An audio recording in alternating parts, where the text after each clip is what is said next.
agak sedikit berat karena seperti yang Om tahu, Bali ini kondisinya sekarang sedikit ada turis yang datang, nggak sebanyak biasanya gitu loh Om. Mental karyawan sama mental pebisnis tuh beda Om. Nyalinya lebih gede pebisnis. Kalau karyawan itu hanya mengikuti sistem. Kalau pebisnis, kita tuh mencoba untuk membuat sistem Om. Jadi bisa bilang lebih gigih mungkin daripada orang zaman sekarang.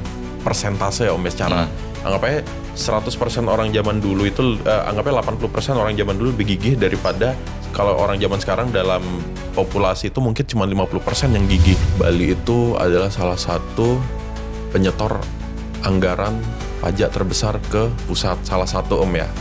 Salah satu. Alangkah baiknya UMR di Bali itu ditingkatkan.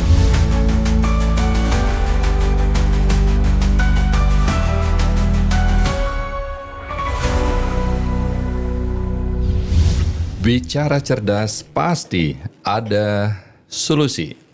Masih bersama saya W.S. Arta di program acara The Justice bersama Iketut Gary Putra Hartawan. Ger, Ya, selamat pagi Om. pagi. Terima kasih atas kesempatannya sudah diundang untuk berbagi, untuk sharing bersama Om Arte di sini. Iya. Umur berapa sekarang, Ger? Saya umur 27 Om. Tahun ini Desember 27. 27 Iya. ya. Om yang terima kasih sudah mampir ke sini, Ger. Tapi kalau anak muda itu memang mestinya jangan stay. Jangan diem. Harus mobile. Jalan sana, jalan situ. Dan Om lihat Gary lebih banyak bergaul dengan orang-orang yang sudah umur ya. Iya, banyak Om. Kenapa, Ger? Karena menurut Gary, orang-orang yang Gary bisa belajar dari orang-orang yang umurnya jauh di atas Gary. Kalau mungkin Gary berkumpul bersama teman-teman Gary, obrolannya tuh jauh berbeda Om. Contohnya bukan bisnis yang diobrolin gitu. Paling nggak mengenai seputaran berita yang ada saat ini atau hal-hal yang seputaran nongkrong lah Om gitu. Cuman kalau saya bicara misalnya dengan BM-nya BTN, itu pasti ada peluang Om di situ tuh. Ada aja sesuatu yang kita bisa dapat gitu, informasi tentang hal-hal yang berhubungan dengan bisnisnya Gary gitu. Artinya pengetahuan itu tidak hanya bisa didapatkan dari baca buku, nonton YouTube, akan tetapi pengetahuan itu didapatkan dari pengalaman orang-orang yang memang sudah melalui duluan. Benar Om, sangat setuju Gary tentang hal itu. Kalau Gary sendiri, coba cerita sedikit, Ger. Gary itu dulu SMA di mana, kuliah di mana, dan apa yang sedang dilakukan saat ini? Oke. Jadi Gary itu dulu kuliah di SMA Negeri 1 Denpasar Om. Semansa. Nah, terus kalau Gary kuliah itu di Universitas Airlangga di Surabaya Om. Mengambil jurusan Sistem Informasi IT. Gitu, Information Technology kalau misalnya di luar negeri jurusannya. Terus tapi meskipun jurusan Gary seperti itu, Gary belajar sama orang tua mendevelop real estate Om sekarang. Mendevelop real estate. Untuk saat ini Gary mengerjakan itu. Dan setelah menerima juga nih ceramah dari Om Arta yang kayak bulan lalu ya Om ya. Gary barusan nutup tanah Om. Nutup terus Gary jual lagi udah laku gitu. Oh, amin. Iya, udah laku Om. Itu di mana? Siulan ya, di Siulan. Luasnya nggak gede, 2 are. Nah, kembali lagi seperti yang Om Arte bilang itu tentang bukan bisa atau nggak bisa, tapi mau atau tidak mau, ya kan Om? Betul. Mau maju atau nggak mau maju, atau cuma mau diem aja di tempat jadi keong, ya kan Om? Gitu. Bagaimana kita menjalankan destinasi? Destinasi itu tidak kita dapatkan dari nonton TV, mendengarkan atau membaca autobiografi, atau mendengarkan kisah-kisah dari orang-orang, tapi destinasi itu akan sampai kepada tujuan kalau memang kita mengalaminya. Bukan besar atau kecilnya dari apa yang kita harapkan hasil tersebut, karena akan ada waktunya seberapa besar yang layak dan pantas kita dapatkan, dan seberapa yang bisa yang kita lakukan hari ini, Ger. Di umur ini, perjalanan itu penting.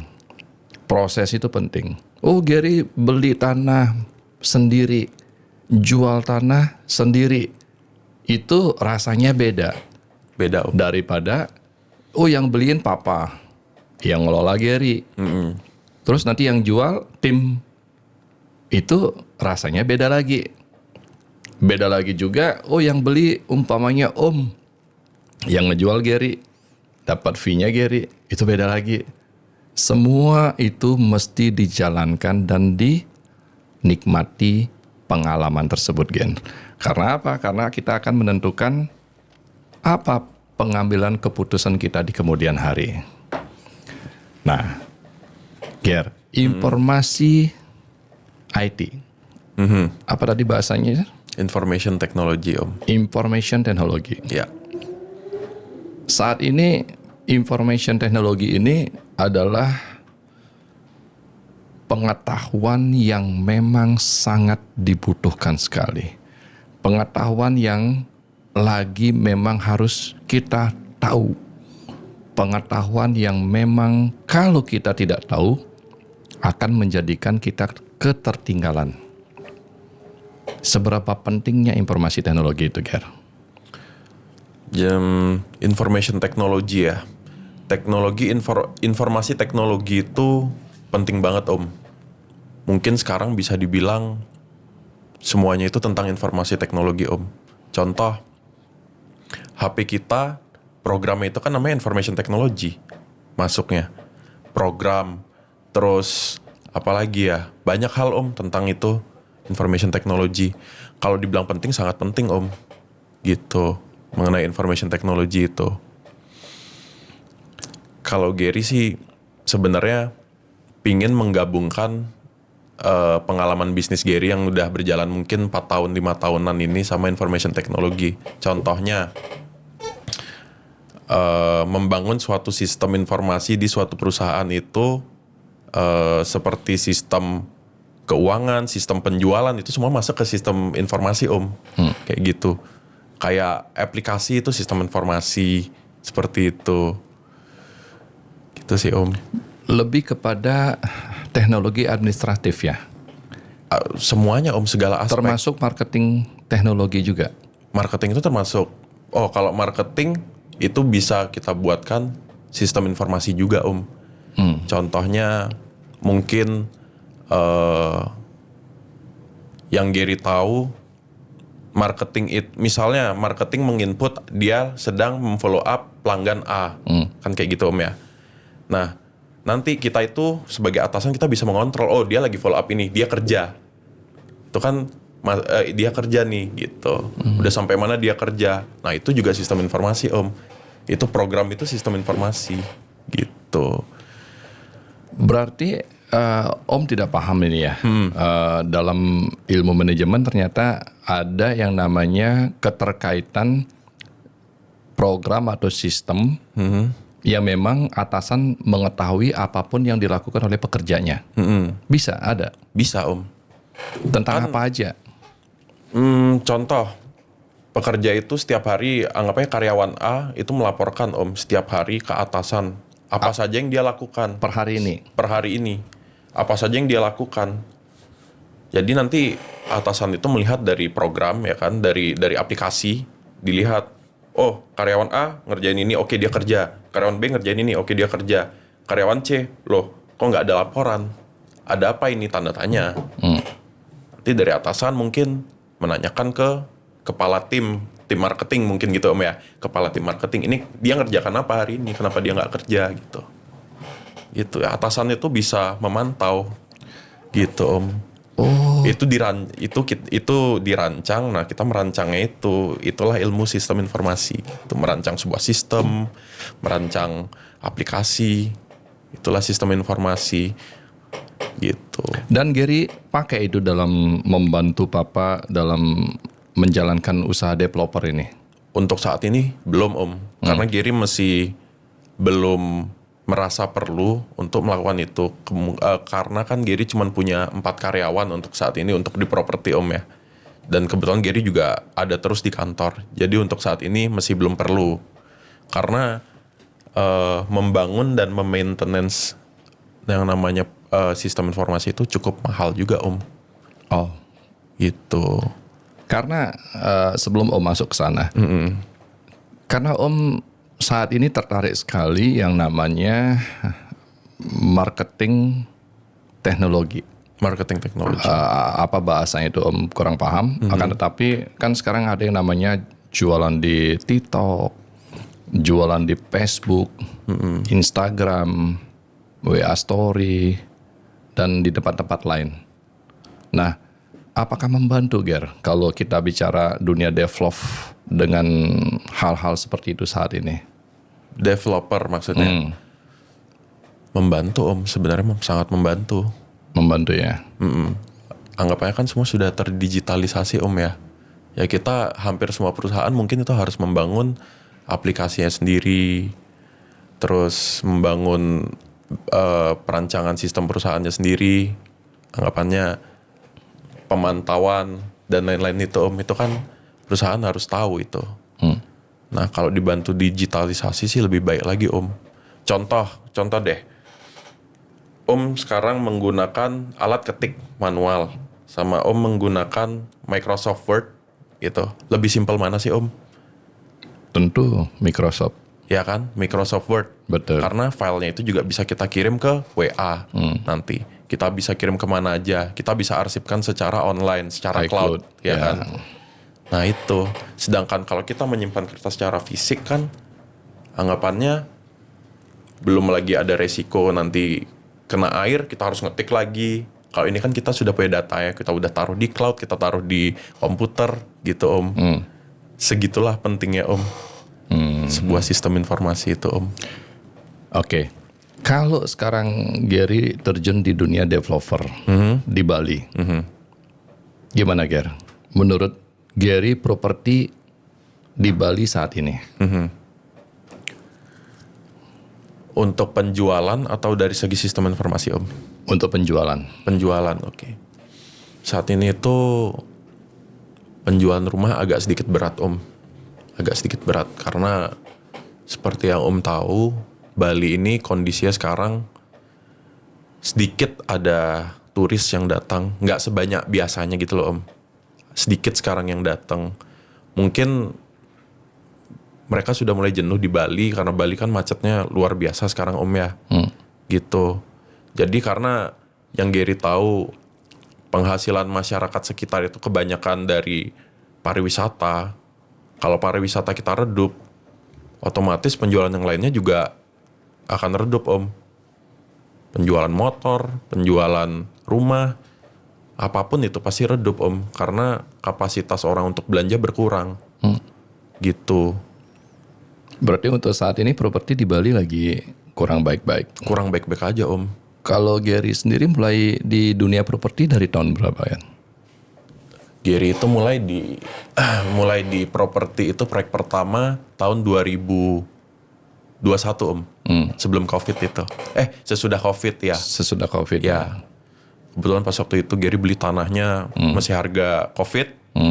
Terus Gary jualnya harga normal gitu Om. Okay.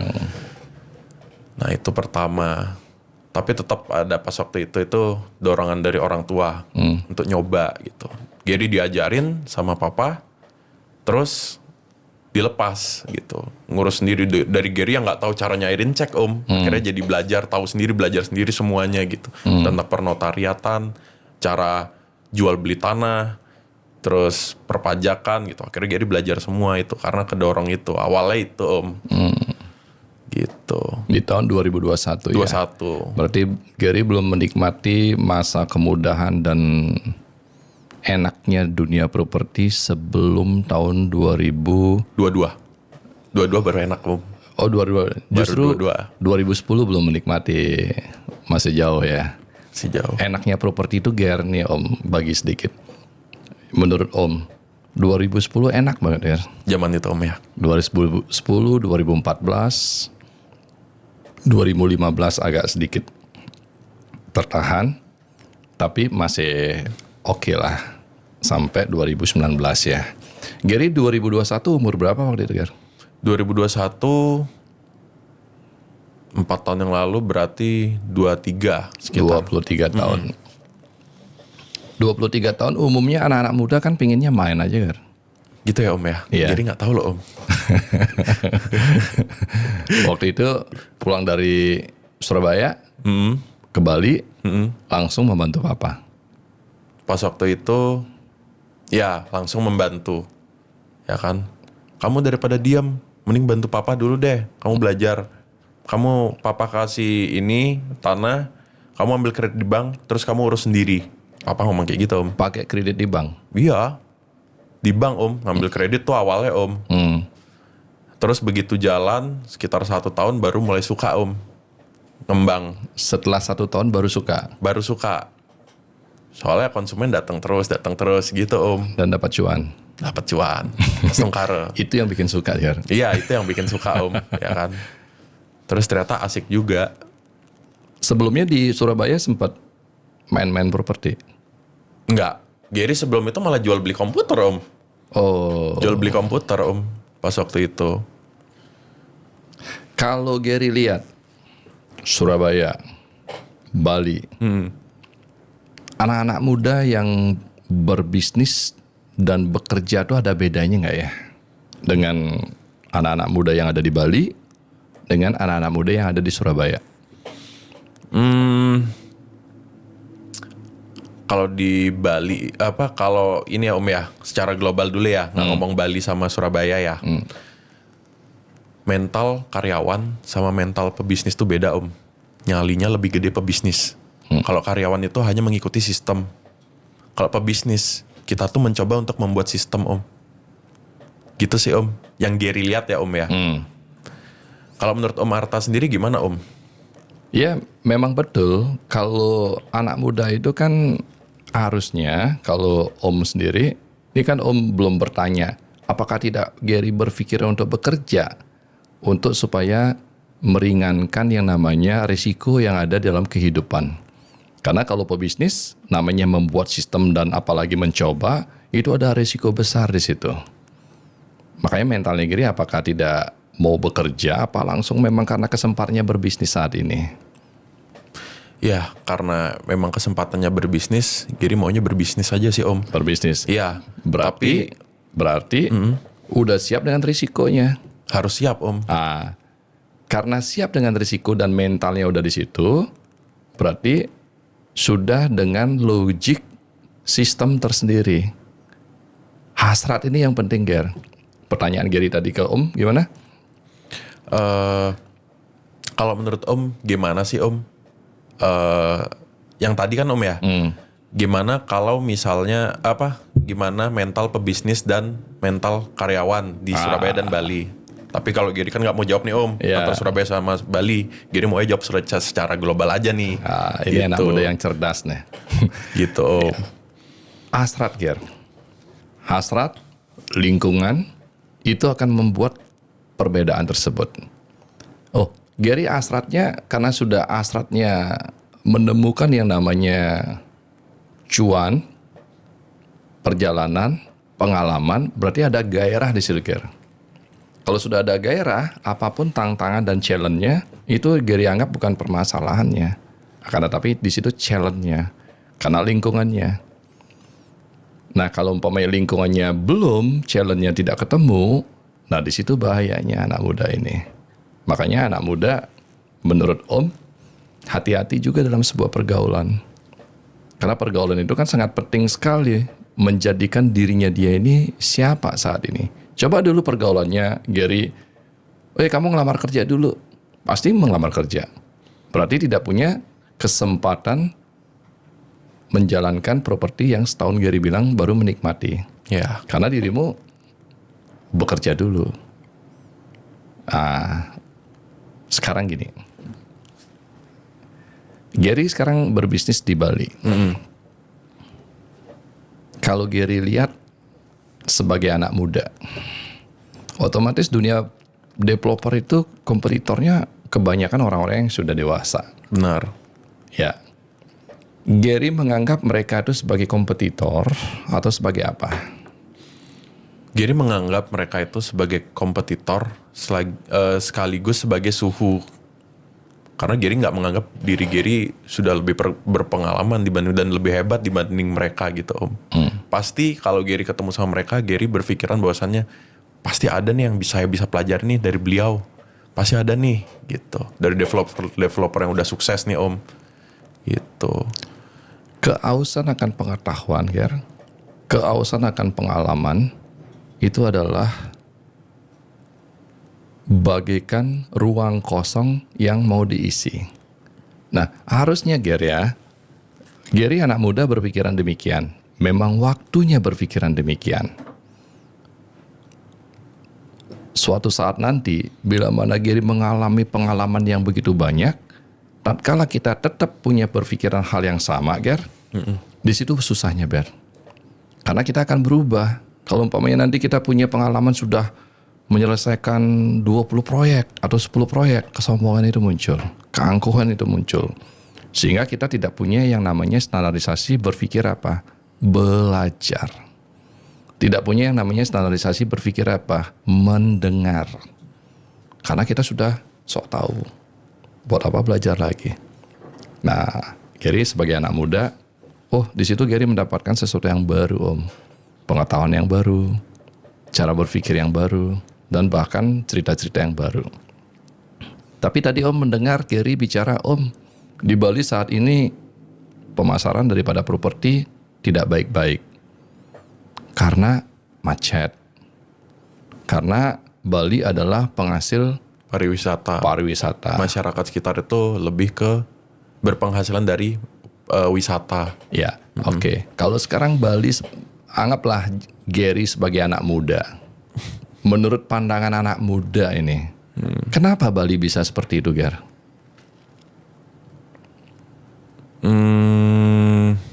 Kenapa bisa macet? Kenapa Bali hanya produksinya pariwisata saja? Kenapa Bali bisa macet? Mungkin Gary bisa mengatakan banyak hal yang perlu dibenahi di Bali dari pemerintah mungkin Om. Mungkin salah satunya perlebaran jalan, terus apalagi ya, dari regulasi sih Om. Kalau Gary lihat regulasi itu banyak yang membuat Bali ini menjadi pariwisata murah juga sih Om. Gary nggak akan nyebut sih Om yang mana, mungkin Om pasti juga tahu lah. Jadi banyak regulasi yang membuat Bali ini menjadi destinasi murah, destinasi pariwisata murah, gitu Om. Nggak seperti dulu, mungkin tahun 90-an itu Bali terkenal dengan destinasi wisata mewah Om. Kalau dulu mereka melihat budaya kita yang sangat indah, ya kan? Mereka rela bayar mahal untuk kesini, gitu.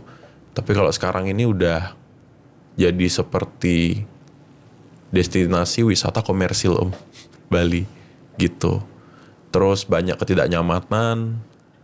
Terus ya ketidaknyamanannya itu mungkin Gary bilangnya secara global aja deh pokoknya. Ketidaknyamanan di Bali ini banyak sekali. Terus mungkin ya itu aja sih Om yang Gary mau sampaikan. Ya. Kalau dari Gary sendiri ya, atas hal-hal tersebut, punya nggak ide atau solusi-solusi kira-kira apa yang harus dibenahi dan apa yang mesti harus dijalankan, punya nggak kan? Anggaplah kita bicara tentang pariwisata yang murah ini ya. Menurut pandangan Gary, yang Gary dengar, Bali itu adalah salah satu penyetor anggaran pajak terbesar ke pusat. Salah satu Om ya, salah satu. Alangkah baiknya UMR di Bali itu ditingkatkan. Ini dari segi Gary berjualan rumah Om ya. Sekarang UMR di Bali itu sekitar 2,7-2,8 juta Om ya. Nah, sekarang Gary ini menjual namanya rumah subsidi. Harganya 185 juta, ya kan Om? Persyaratannya dari bank itu gaji minimal 3 juta Om. Dari situ aja UMR, batas minimal UMR dan persyaratan untuk mengambil rumah untuk orang yang tidak mampu loh Om ini. Itu kurang gitu. Terus dari pemerintah kan seharusnya ada action dong kayak gitu-gitu. Ya kan, apalagi sekarang udah segala sesuatu bahan baku makanan udah mahal, ya kan? Harusnya ada peningkatan UMR Om di situ. UMR kita ini di Bali rendah sekali. Itu mungkin bisa ditingkatkan. Terus pelestarian objek-objek wisata dilakukan secara maksimal Om, harus secara maksimal di Bali. Karena apa? Bali ini kita ini di sini pulau pariwisata, jadi kita harus benar-benar melestarikan. Kalau enggak, turis pergi semua. Sekarang Vietnam, Malaysia, mereka udah punya objek wisata yang sangat-sangat luar biasa Om di sana Om. Kita nggak boleh kalah, kita harus punya jiwa kompetensi jiwa kompetitif di sini Om. Kalau kita terus seperti ini nggak lama, mungkin 10 tahun aja Bali udah orang-orang malas ke Bali udah Om. Gitu sih Om. Dan dampaknya apabila Bali ini menjadi sepi pariwisata, terus dari mana penghasilan warga sekitar? Dari situ aja Om harus dilihat. Gitu kalau Gary ya Om ya, pelestarian, terus kita nih harus buat Bali ini senyaman mungkin lah, supaya turis yang kesini tuh nggak trauma kesini. Kalau semisal dia macet seharian di jalan, apa nggak trauma Om? Buang waktu 1 hari nginep di sini ya kan? Gitu. Bagaimana disebutkan sebagai pariwisata berkelanjutan? Kalau datang sekali, kapok gitu ya. Bener. Jadi memang benar kita harus membuat Bali ini senyaman mungkin. Lalu lintasnya juga harus kita buat lancar. Pelestarian tempat-tempat yang objek wisata Ada harus lagi dilakukan. Gary, di dunia develop pernah menemukan nggak ada yang namanya turis-turis atau orang-orang di luar Bali yang berbisnis properti di Bali? Ada Om. Pernah ya? Ada. Nah itu kan kompetitor juga. Kompetitor, benar. Itu pandangannya Gary sebagai anak muda gimana ya? Mau nggak mau kita harus fight. Kita harus perkuat marketing. Kita harus menunjukkan bahwasannya produk kita ini lebih baik. Oke, dia jualan rumah subsidi juga nih, spek begini. Oh, spek kita bahannya udah bata ringan nih, dia masih pakai batako. Batako itu rawan ini loh Pak, kalau cor-corannya nggak bagus, rawan lembab, terus nanti ngelupas sendiri loh Pak pelamirannya, kayak gitu. Contoh seperti itulah dari hal terkecil. Contoh genteng yang dia pakai itu genteng kualitas rendah, kalau kita gentengnya kualitas tinggi. Sampai kita nunjukin nih bahwasanya di atas ini kita bajaringannya lebih Pak, bisa Bapak lihat nih dibanding rumah sebelah. Bajaringan kita juga nggak KW, kita makanya yang 0,8 misalnya gitu.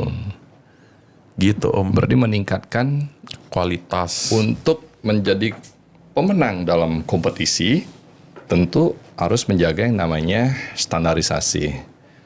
Standarisasi itu berarti tidak bisa lepas dari kemampuan.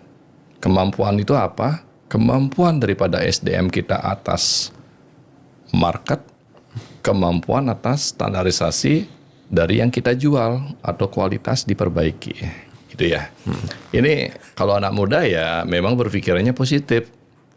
Pada arahnya Om, wah saya nggak setuju Om ada bule berbisnis properti. Tapi anak-anak muda ya karena memang cara berpikiran dia memang pejuang, memang petarung, ya memang melakukan sesuatu ini dengan lebih baik, sehingga kita mendapatkan hati daripada pembeli-pembeli tersebut. Anak muda belum nikah, Ger? Belum menikah. Di Bali ada yang terkenal namanya, oh Gary berbisnis, oh Gary berbudaya, oh Gary beragama, oh Gary berteman. Bisa bagi waktu ya. Harus bisa om. Harus bisa di-manage semuanya om. Sama kayak bisnis, kita memanage semuanya, kita harus bisa memanage waktu juga om. Itu mau nggak mau, itu sebuah keharusan sih om. Kalau budaya kita di Bali kan banyak ya. Gary tahulah manusiatnya, dewayatnya, pitrayatnya. Gary kalau melihat budaya kita gimana Gary? Dalam hal apa dulu nih om? Budaya kita dari Budaya kita, aktivitas budaya kita dalam otomatis anak-anak muda yang bekerja, anak-anak muda yang berbisnis. Oh ini harus di-manage, ini harus diatur, ini harus di-manajemen. Itu kan teorinya Gar. Tapi kenyataan di lapangannya mengganggu nggak? Terganggu nggak dengan aktivitas budaya kita yang begitu banyaknya? Oh, kalau teman saya dari Filipina om ngomongnya setelah dia berkunjung ke Bali, I love Bali so much because Bali has a culture that other country doesn't have. Artinya itu saat saya berkunjung ke Bali, budaya Bali itu nggak bisa ditemukan dimanapun. Itulah yang membuat kita menjadi salah satu objek wisata paling indah di dunia om. Bukan cuma tempat om. Kalau tempat bilang aja Sumbawa. Sumbawa tuh bagus om, pantainya. Gila om, bagus om. Tapi budaya seperti Bali apakah dia punya budaya yang seni? Tidak punya om. Bali ini justru kita harus melestarikan om budaya kita om. Justru bule itu seneng. Dia kalau misalnya macet, tapi ngeliatnya di depan tuh ngaben. Dia pasti turun dari mobil, dia foto-foto. Dia bertanya pada warga lokal, ini apa pak? Ini fungsinya buat apa? Bule itu seperti itu om. Rasa keingintahuannya dia besar kalau bule itu. Jadi menurut saya sih budaya Bali itu budaya yang sangat indah om. Dan sangat harus dilestarikan. Gitu. Wow, om seneng anak muda bicara begini. Kita boleh om digitalisasi. Tapi pride kita sebagai Balinis itu gak boleh hilang om. Pride sebagai Balinis. Kebanggaan sebagai orang Bali itu gak boleh hilang. Dan rasa untuk menjaga kelestarian adat Bali kita juga harus punya om. Berarti itu bukan dipakai sebagai beban kehidupan ya? Bukan om. Karena banyak pengusaha di Bali, orang Bali banyak mau libur katanya. Iya sih om ya, banyak yang bilang juga Bali itu banyak libur, terlalu banyak hari gitu. Tapi ya harus dijaga juga, kita harus manage.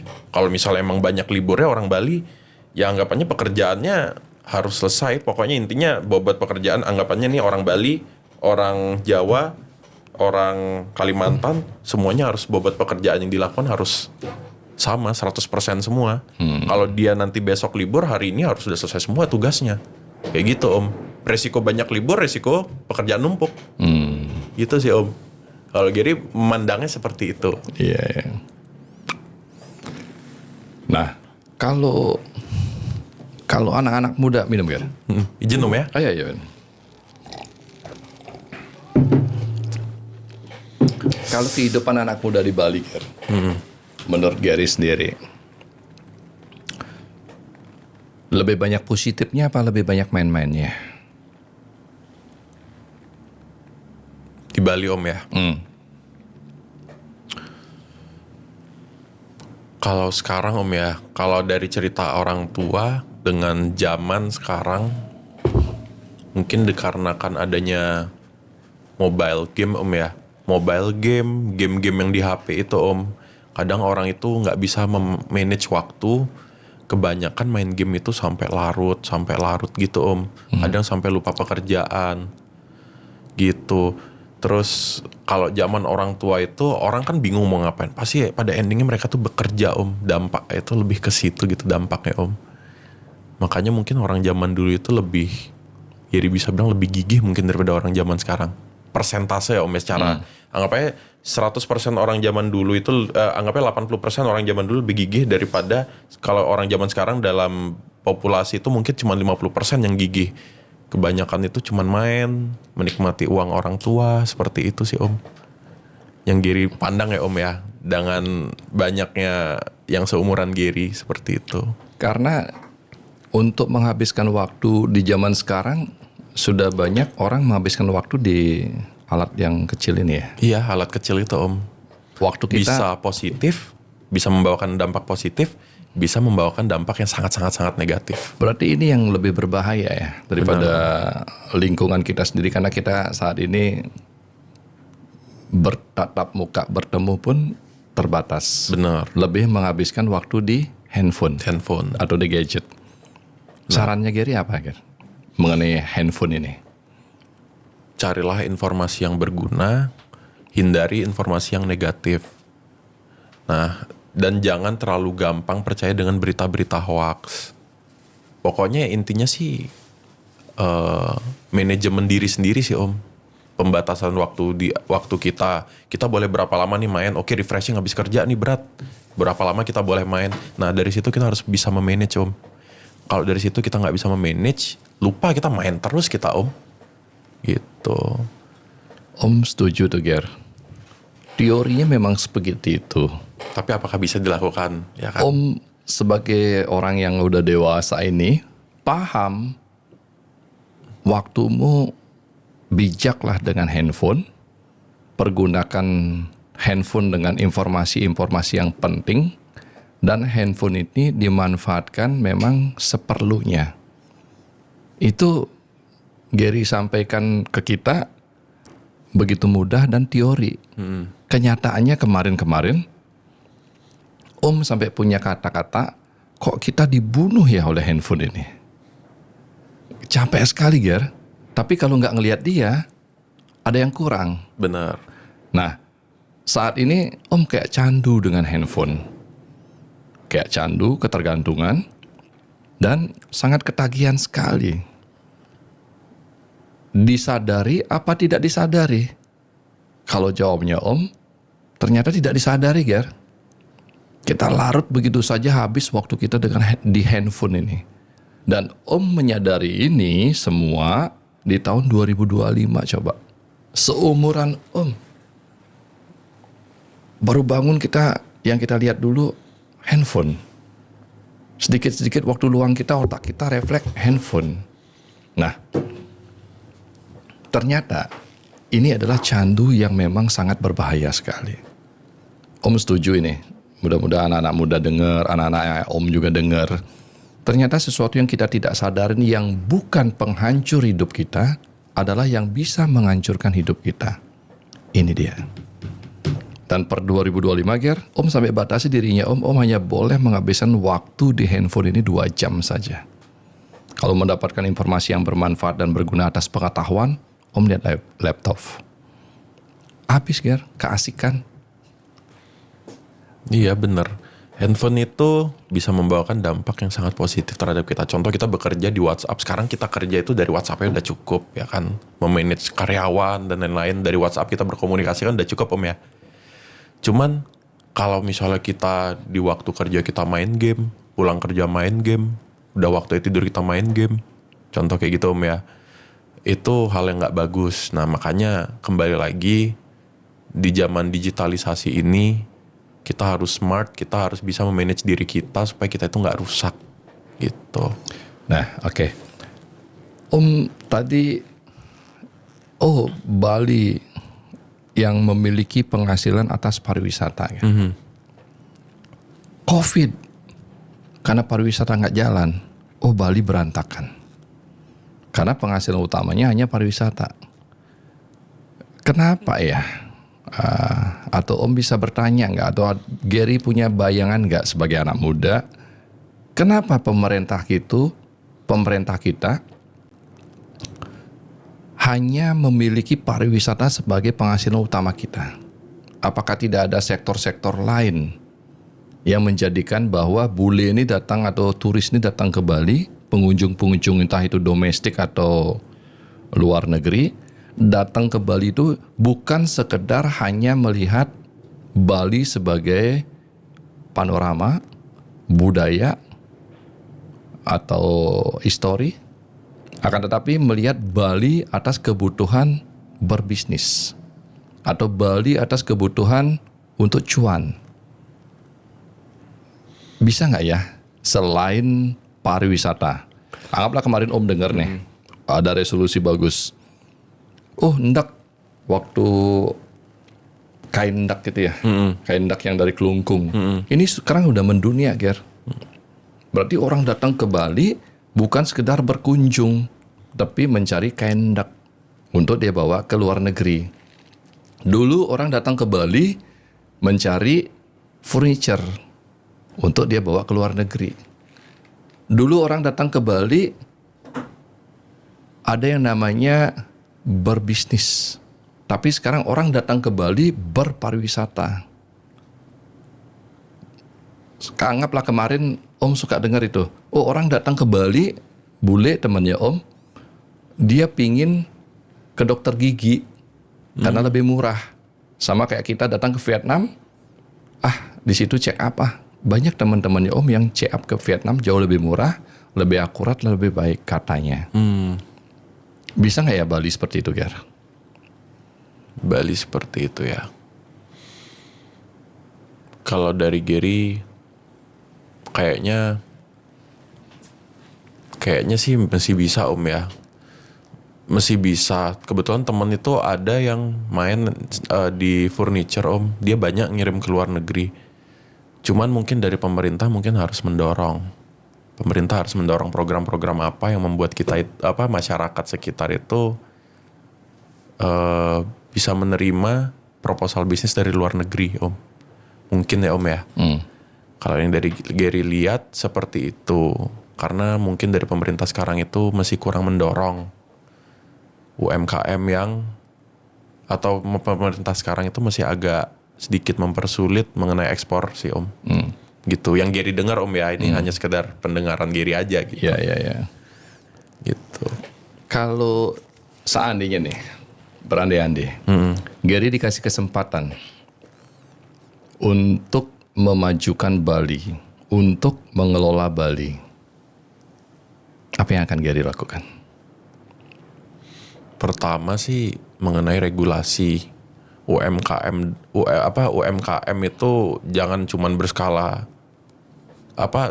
kota doang, harus berskala nasional ataupun bisa kita dorong sampai berskala ke luar negeri Om. Dan regulasi-regulasi seperti ekspor yang seperti itu tuh kita berikan keringanan pajak yang seperti itu kan sekarang pajaknya gede Om ya, ekspor itu ya. Ekspor. Nah, ya seperti itu Om. Paling enggak terus tadi apa pertanyaannya Om? Jadi gubernur ya? Ya, jadi kesempatan jadi pemimpin lah di Bali. Jadi pemimpin ya Om ya. Kalau Gary sih belum punya pandangan lebih lanjut ya Om ya kalau sampai situ ya. Gitu. Mungkin cuman itu aja sih Om. Iya. Pendukungan dari regulasi aja dulu. Harusnya dari regulasi kita lihat outputnya apa. Nanti kita bisa tahu nih, apa yang perlu kita kerjain nih. Gitu. Kalau Gary sih seperti itu. Step by step mainnya Om. Iya. Gitu.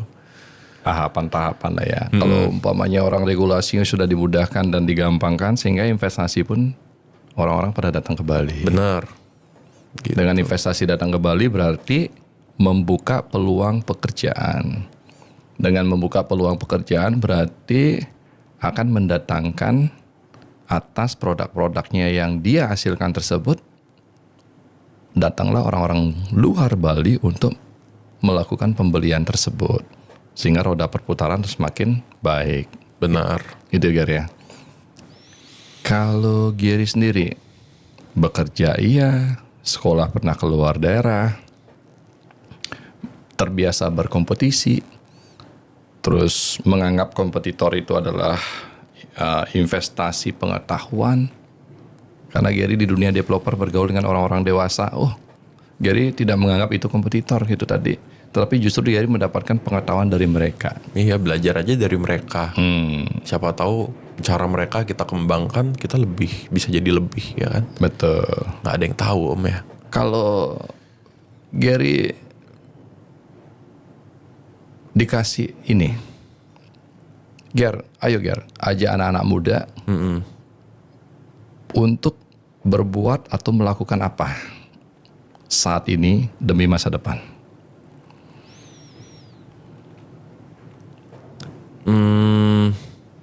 saran, apa yang bisa Gary sarankan kepada anak-anak muda saat ini? Jangan takut untuk maju. Jangan diem tapi harus gerak terus. Maju terus, intinya kita itu harus maju terus ya. Mau sekarang kita jadi karyawan, semisal udah lama jadi karyawan, udah punya pengalaman, jangan pernah takut untuk ngambil kesempatan untuk berbisnis. Gitu. Karena gagal itu, kita dalam kehidupan gagal itu pasti pasti kita gagal, tapi berhasil itu belum tentu. Nah jadi kalau kita mencoba terus, suatu saat kita pasti bisa berhasil gitu dari pengalaman tuh pasti bisa berhasil. Jadi jangan pernah takut untuk melangkah maju. Cuman kalau kita misalnya oke, sekarang kita berani nih, kita maju sekarang, terus kita gagal, udah terus stres, diem. Nah itu tuh yang gak bagus Justru dari kegagalan ini kita harus belajar apa nih yang bikin kita gagal nih. Apa nih, oh ini, coba lagi. Nah kalau kita bisa punya mental gigih seperti itu, saya yakin 100% orang Bali sih bisa sukses ya. Yang penting mental aja dulu Mental ya? Mental. Ini menarik nih Ger. Pesan anak muda. Maju aja dulu. Maju dulu, gagal itu pasti. Berhasil belum tentu. Bener kan ya? Iya. Aduh. Inilah mental anak muda. Maju aja dulu, berhasil belum tentu. Akan tetapi kita tidak boleh diam. Harus tetap bergerak. Dan bila mana anak-anak muda yang masih atau saat ini berkesempatan untuk bekerja dimanapun berada, jangan pernah bertakut juga untuk memulai bisnis-bisnis yang baru. Benar sekali Terima kasih banyak. Semoga bermanfaat. Salam sehat, berbahagia. Thank you Ger. Thank you ya. Udah diundang ini kesempatannya. Wah.